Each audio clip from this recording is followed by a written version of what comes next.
ನಮಸ್ಕಾರ ಎಲ್ರಿಗೂ. ಇದು ಸೀತಾಮಾತೆಯ ಇಷ್ಟವಾದ ಮಂತ್ರ. ಜಾನಕಿ ಪ್ರಿಯ ದೇವರು ಅಂದ್ರೆ ಆಂಜನೇಯ ದೇವರು ಕಲಿಯುಗದಲ್ಲಿ ಭಕ್ತರ ಕಷ್ಟವನ್ನು ಆದಷ್ಟು ಬೇಗ ಪರಿಹರಿಸುವ ದೇವರು. ಈ ಜಾನಕಿ ಪ್ರಿಯ ಆಂಜನೇಯ ಮಂತ್ರ ಭಕ್ತರನ್ನು ರಕ್ಷಿಸುತ್ತದೆ. ಶೋಕ ಅಂದ್ರೆ ದುಃಖವನ್ನು ನಾಶ ಮಾಡ್ತದೆ ಮತ್ತು ನವಗ್ರಹ ದೋಷದಿಂದ ಅತಿ ಶೀಘ್ರದಲ್ಲಿ ಮುಕ್ತಿ ಕೊಡುತ್ತದೆ. ನಿನ್ನೆ ನಾನು ಕೇಳಿದ ಪ್ರಶ್ನೆ, ಏಕಾದಶಿಯ ದಿನ ಶ್ರೀ ವಿಷ್ಣು ದೇವರಿಗೆ ಯಾವ ಬಣ್ಣದ ಹೂವನ್ನು ಇಡಬೇಕು ಅಂತ. ಈ ಪ್ರಶ್ನೆಗೆ ಸರಿ ಉತ್ತರ ಸಿ, ಹಳದಿ. ಸರಿ ಉತ್ತರ ಕೊಟ್ಟವರಲ್ಲಿ ಒಬ್ಬರ ಹೆಸರು ಅರುಣಿ ಅಂಬಾ ಭಗವಾನ್ ಗೋಪಿನಾಥ್. ಅರುಣಿಯವರೇ, ಈ ಮಂತ್ರವನ್ನು ಭಕ್ತಿಯಿಂದ ಕೇಳಿ ಅಂತ ಹೇಳ್ತಾ ಇವತ್ತಿನ ಪ್ರಶ್ನೆಯನ್ನು ನೋಡುವ. ಸೀತಾಮಾತೆಯ ತಾಯಿಯ ಹೆಸರೇನು? A, Kirtidadevi, B, Sunayanadevi, C, Yashodadevi, D, Devaki Devi. ಈ ಪ್ರಶ್ನೆಗೆ ಸರಿ ಉತ್ತರ ಕೊಟ್ಟವರಲ್ಲಿ ಒಬ್ಬರ ಹೆಸರನ್ನು ನಾಳಿನ ವಿಡಿಯೋದಲ್ಲಿ ಹೇಳ್ತೇನೆ. ಬನ್ನಿ ಈಗ ಈ ಶಕ್ತಿಶಾಲಿ ಜಾನಕಿ ಪ್ರಿಯ ಮಂತ್ರವನ್ನು 108 ಬಾರಿ ಭಕ್ತಿಯಿಂದ ಕೇಳುವ. ಅದಕ್ಕಿಂತ ಮುಂಚೆ ಓಂ ಜಾನಕಿ ಪ್ರಿಯಾಯ ನಮಃ ಅಂತ ಕಮೆಂಟ್ ಮಾಡಿ. ಚಾನಲಿಗೆ ಹೊಸಬ್ರಾಗಿದ್ರೆ ಚಾನಲ್ ಅನ್ನ ಸಬ್ಸ್ಕ್ರೈಬ್ ಮಾಡಿ, ಹತ್ರ ಇರುವ ಬೆಲ್ ಬಟನ್ ಪ್ರೆಸ್ ಮಾಡಿ, ಆಲ್ ಅನ್ನೋ ಆಪ್ಷನ್ ಅನ್ನ ಸೆಲೆಕ್ಟ್ ಮಾಡಿ. ಭಕ್ತ ರಕ್ಷಣಶೀಲಾಯ ಜಾನಕಿ ಶೋಕಹಾರಿಣೇ ಸೃಷ್ಟಿ ಕಾರಣಭೂತಾಯ ಆಂಜನೇಯಾಯ ಮಂಗಳಂ. ಭಕ್ತ ರಕ್ಷಣಶೀಲಾಯ ಜಾನಕಿ ಶೋಕಹಾರಿಣೇ ಸೃಷ್ಟಿ ಕಾರಣಭೂತಾಯ ಆಂಜನೇಯಾಯ ಮಂಗಳಂ. ಭಕ್ತ ರಕ್ಷಣಶೀಲಾಯ ಜಾನಕಿ ಶೋಕಹಾರಿಣೇ ಸೃಷ್ಟಿ ಕಾರಣಭೂತಾಯ ಆಂಜನೇಯಾಯ ಮಂಗಳಂ. ಭಕ್ತ ರಕ್ಷಣಶೀಲಾಯ ಜಾನಕಿ ಶೋಕಹಾರಿಣೇ ಸೃಷ್ಟಿ ಕಾರಣಭೂತಾಯ ಆಂಜನೇಯಾಯ ಮಂಗಳಂ. ಭಕ್ತ ರಕ್ಷಣಶೀಲಾಯ ಜಾನಕಿ ಶೋಕಹಾರಿಣೇ ಸೃಷ್ಟಿ ಕಾರಣಭೂತಾಯ ಆಂಜನೇಯಾಯ ಮಂಗಳಂ. ಭಕ್ತ ರಕ್ಷಣಶೀಲಾಯ ಜಾನಕಿ ಶೋಕಹಾರಿಣೇ ಸೃಷ್ಟಿ ಕಾರಣಭೂತಾಯ ಆಂಜನೇಯಾಯ ಮಂಗಳಂ. ಭಕ್ತ ರಕ್ಷಣಶೀಲಾಯ ಜಾನಕಿ ಶೋಕಹಾರಿಣೇ ಸೃಷ್ಟಿ ಕಾರಣಭೂತಾಯ ಆಂಜನೇಯಾಯ ಮಂಗಳಂ. ಭಕ್ತ ರಕ್ಷಣಶೀಲಾಯ ಜಾನಕಿ ಶೋಕಹಾರಿಣೇ ಸೃಷ್ಟಿ ಕಾರಣಭೂತಾಯ ಆಂಜನೇಯಾಯ ಮಂಗಳಂ. ಭಕ್ತ ರಕ್ಷಣಶೀಲಾಯ ಜಾನಕಿ ಶೋಕಹಾರಿಣೇ ಸೃಷ್ಟಿ ಕಾರಣಭೂತಾಯ ಆಂಜನೇಯಾಯ ಮಂಗಳಂ. ಭಕ್ತ ರಕ್ಷಣಶೀಲಾಯ ಜಾನಕಿ ಶೋಕಹಾರಿಣೇ ಸೃಷ್ಟಿ ಕಾರಣಭೂತಾಯ ಆಂಜನೇಯಾಯ ಮಂಗಳಂ.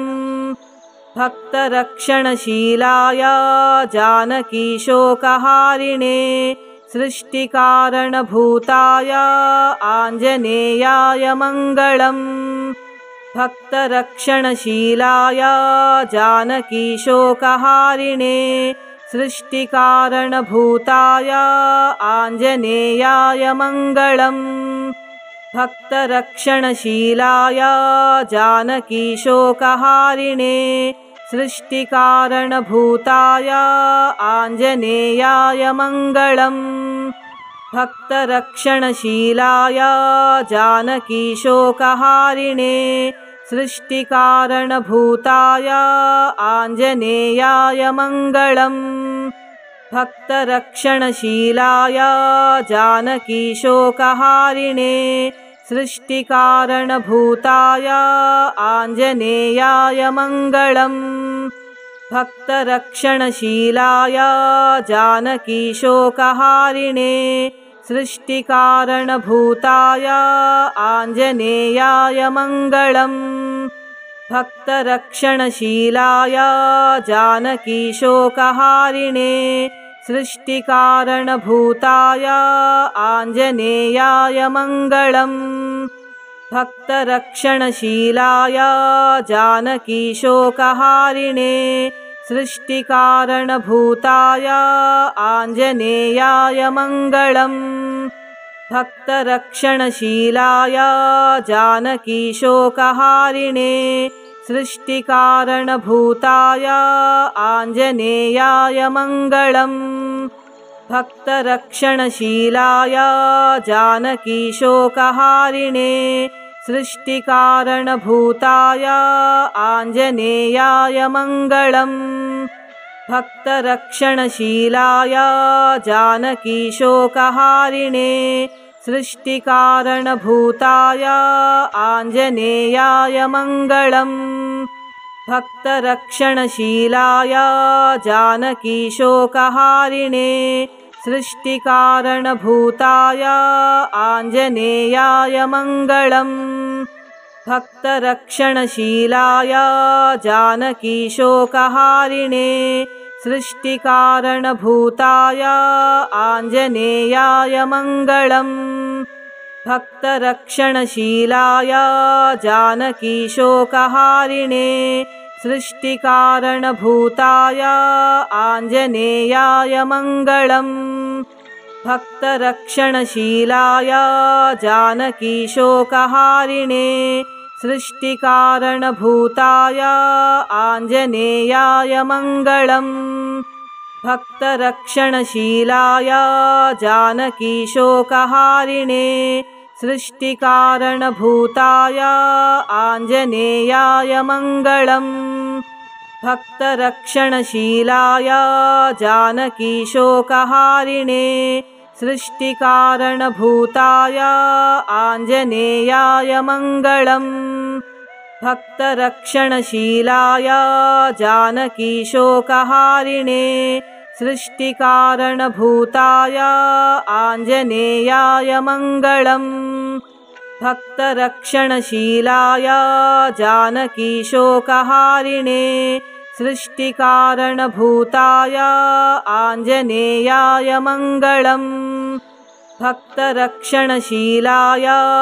जानकीशोकहारिणे सृष्टिकारणभूताय आञ्जनेयाय मङ्गलम् भक्तरक्षणशीलाय जानकीशोकहारिणे सृष्टिकारणभूताय आञ्जनेयाय मङ्गलम् भक्तरक्षणशीलाय जानकीशोकहारिणे सृष्टिकारणभूताय आञ्जनेयाय मङ्गलम् भक्तरक्षणशीलाय जानकीशोकहारिणे सृष्टिकारणभूताय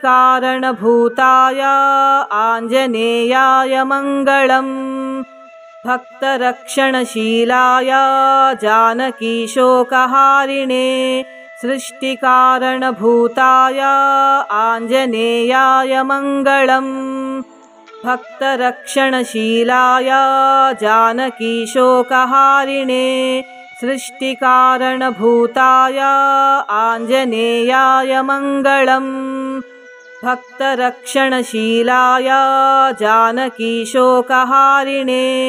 सृष्टिकारणभूताय आञ्जनेयाय मङ्गलम् भक्तरक्षणशीलाय जानकीशोकहारिणे सृष्टिकारणभूताय आञ्जनेयाय मङ्गलम् भक्तरक्षणशीलाय जानकीशोकहारिणे सृष्टिकारणभूताय आञ्जनेयाय मङ्गलम् भक्तरक्षणशीलाय जानकीशोकहारिणे सृष्टिकारणभूताय आञ्जनेयाय मङ्गलम् भक्तरक्षणशीलाय जानकीशोकहारिणे सृष्टिकारणभूताय आञ्जनेयाय मङ्गलम् भक्तरक्षणशीलाय जानकीशोकहारिणे सृष्टिकारणभूताय आञ्जनेयाय मङ्गलम् भक्तरक्षणशीलाय जानकीशोकहारिणे सृष्टिकारणभूताय आञ्जनेयाय मङ्गलम् भक्तरक्षणशीलाय जानकीशोकहारिणे सृष्टिकारणभूताय आञ्जनेयाय मङ्गलम् भक्तरक्षणशीलाय जानकीशोकहारिणे सृष्टिकारणभूताय आञ्जनेयाय मङ्गलम् भक्तरक्षणशीलाय जानकीशोकहारिणे सृष्टिकारणभूताय आञ्जनेयाय मङ्गलम् भक्तरक्षणशीलाय जानकीशोकहारिणे सृष्टिकारणभूताय आञ्जनेयाय मङ्गलम् भक्तरक्षणशीलाय जानकीशोकहारिणे सृष्टिकारणभूताय आञ्जनेयाय मङ्गलम् भक्तरक्षणशीलाय जानकीशोकहारिणे सृष्टिकारणभूताय आञ्जनेयाय मङ्गलम् भक्तरक्षणशीलाय जानकीशोकहारिणे सृष्टिकारणभूताय आञ्जनेयाय मङ्गलम् भक्तरक्षणशीलाय जानकीशोकहारिणे सृष्टिकारणभूताय आञ्जनेयाय मङ्गलम् भक्तरक्षणशीलाय जानकीशोकहारिणे सृष्टिकारणभूताय आञ्जनेयाय मङ्गलम् भक्तरक्षणशीलाय जानकीशोकहारिणे सृष्टिकारणभूताय आञ्जनेयाय मङ्गलम् भक्तरक्षणशीलाय जानकीशोकहारिणे सृष्टिकारणभूताय आञ्जनेयाय मङ्गलम् भक्तरक्षणशीलाय जानकीशोकहारिणे सृष्टिकारणभूताय आञ्जनेयाय मङ्गलम् भक्तरक्षणशीलाय जानकीशोकहारिणे सृष्टिकारणभूताय आञ्जनेयाय मङ्गलम् भक्तरक्षणशीलाय जानकीशोकहारिणे सृष्टिकारणभूताय आञ्जनेयाय मङ्गलम् भक्तरक्षणशीलाय जानकीशोकहारिणे सृष्टिकारणभूताय आञ्जनेयाय मङ्गलम् भक्तरक्षणशीलाय जानकीशोकहारिणे सृष्टिकारणभूताय आञ्जनेयाय मङ्गलम् भक्तरक्षणशीलाय जानकीशोकहारिणे सृष्टिकारणभूताय आञ्जनेयाय मङ्गलम् भक्तरक्षणशीलाय जानकीशोकहारिणे सृष्टिकारणभूताय आञ्जनेयाय मङ्गलम् भक्तरक्षणशीलाय जानकीशोकहारिणे सृष्टिकारणभूताय आञ्जनेयाय मङ्गलम् भक्तरक्षणशीलाय जानकीशोकहारिणे सृष्टिकारणभूताय आञ्जनेयाय मङ्गलम् भक्तरक्षणशीलाय जानकीशोकहारिणे सृष्टिकारणभूताय आञ्जनेयाय मङ्गलम् भक्तरक्षणशीलाय जानकीशोकहारिणे सृष्टिकारणभूताय आञ्जनेयाय मङ्गलम् भक्तरक्षणशीलाय जानकीशोकहारिणे सृष्टिकारणभूताय आञ्जनेयाय मङ्गलम् भक्तरक्षणशीलाय जानकीशोकहारिणे सृष्टिकारणभूताय आञ्जनेयाय मङ्गलम् भक्तरक्षणशीलाय जानकीशोकहारिणे सृष्टिकारणभूताय आञ्जनेयाय मङ्गलम् भक्तरक्षणशीलाय जानकीशोकहारिणे सृष्टिकारणभूताय आञ्जनेयाय मङ्गलम् भक्तरक्षणशीलाय जानकीशोकहारिणे सृष्टिकारणभूताय आञ्जनेयाय मङ्गलम् भक्तरक्षणशीलाय जानकीशोकहारिणे सृष्टिकारणभूताय आञ्जनेयाय मङ्गलम् भक्तरक्षणशीलाय जानकीशोकहारिणे सृष्टिकारणभूताय आञ्जनेयाय मङ्गलम् भक्तरक्षणशीलाय जानकीशोकहारिणे सृष्टिकारणभूताय आञ्जनेयाय मङ्गलम् भक्तरक्षणशीलाय जानकीशोकहारिणे सृष्टिकारणभूताय आञ्जनेयाय मङ्गलम् भक्तरक्षणशीलाय जानकीशोकहारिणे सृष्टिकारणभूताय आञ्जनेयाय मङ्गलम् भक्तरक्षणशीलाय जानकीशोकहारिणे सृष्टिकारणभूताय आञ्जनेयाय मङ्गलम् भक्तरक्षणशीलाय जानकीशोकहारिणे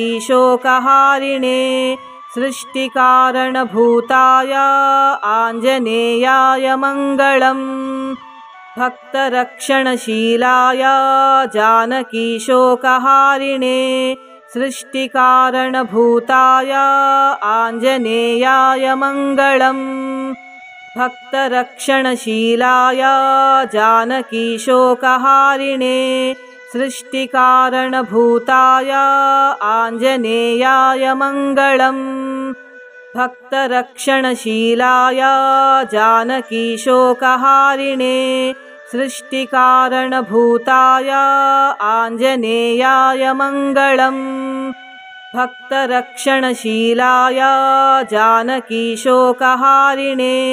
सृष्टिकारणभूताय आञ्जनेयाय मङ्गलम् भक्तरक्षणशीलाय जानकीशोकहारिणे सृष्टिकारणभूताय आञ्जनेयाय मङ्गलम् भक्तरक्षणशीलाय जानकीशोकहारिणे सृष्टिकारणभूताय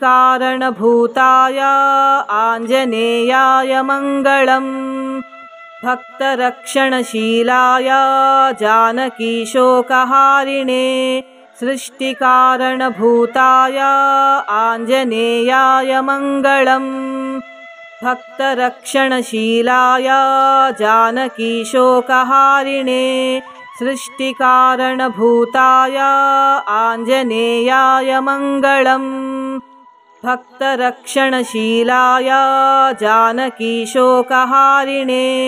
सृष्टिकारणभूताय आञ्जनेयाय मङ्गलम् भक्तरक्षणशीलाय जानकीशोकहारिणे सृष्टिकारणभूताय आञ्जनेयाय मङ्गलम् भक्तरक्षणशीलाय जानकीशोकहारिणे सृष्टिकारणभूताय आञ्जनेयाय मङ्गलम् भक्तरक्षणशीलाय जानकीशोकहारिणे सृष्टिकारणभूताय आञ्जनेयाय मङ्गलम् भक्तरक्षणशीलाय जानकीशोकहारिणे सृष्टिकारणभूताय आञ्जनेयाय मङ्गलम् भक्तरक्षणशीलाय जानकीशोकहारिणे सृष्टिकारणभूताय आञ्जनेयाय मङ्गलम् भक्तरक्षणशीलाय जानकीशोकहारिणे सृष्टिकारणभूताय आञ्जनेयाय मङ्गलम् भक्तरक्षणशीलाय जानकीशोकहारिणे सृष्टिकारणभूताय आञ्जनेयाय मङ्गलम् भक्तरक्षणशीलाय जानकीशोकहारिणे सृष्टिकारणभूताय आञ्जनेयाय मङ्गलम् भक्तरक्षणशीलाय जानकीशोकहारिणे सृष्टिकारणभूताय आञ्जनेयाय मङ्गलम् भक्तरक्षणशीलाय जानकीशोकहारिणे सृष्टिकारणभूताय आञ्जनेयाय मङ्गलम् भक्तरक्षणशीलाय जानकीशोकहारिणे सृष्टिकारणभूताय आञ्जनेयाय मङ्गलम् भक्तरक्षणशीलाय जानकीशोकहारिणे सृष्टिकारणभूताय आञ्जनेयाय मङ्गलम् भक्तरक्षणशीलाय जानकीशोकहारिणे सृष्टिकारणभूताय आञ्जनेयाय मङ्गलम् भक्तरक्षणशीलाय जानकीशोकहारिणे सृष्टिकारणभूताय आञ्जनेयाय मङ्गलम् भक्तरक्षणशीलाय जानकीशोकहारिणे सृष्टिकारणभूताय आञ्जनेयाय मङ्गलम् भक्तरक्षणशीलाय जानकीशोकहारिणे सृष्टिकारणभूताय आञ्जनेयाय मङ्गलम् भक्तरक्षणशीलाय जानकीशोकहारिणे सृष्टिकारणभूताय आञ्जनेयाय मङ्गलम् भक्तरक्षणशीलाय जानकीशोकहारिणे सृष्टिकारणभूताय आञ्जनेयाय मङ्गलम् भक्तरक्षणशीलाय जानकीशोकहारिणे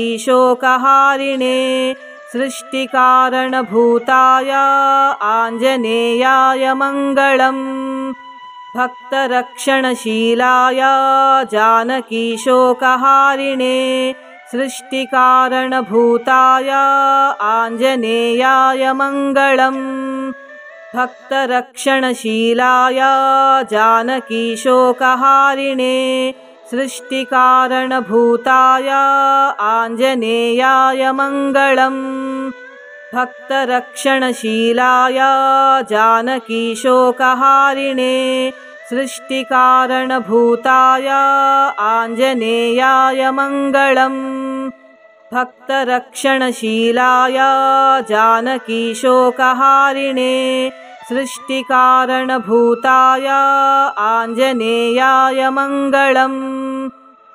ಧನ್ಯವಾದಗಳು।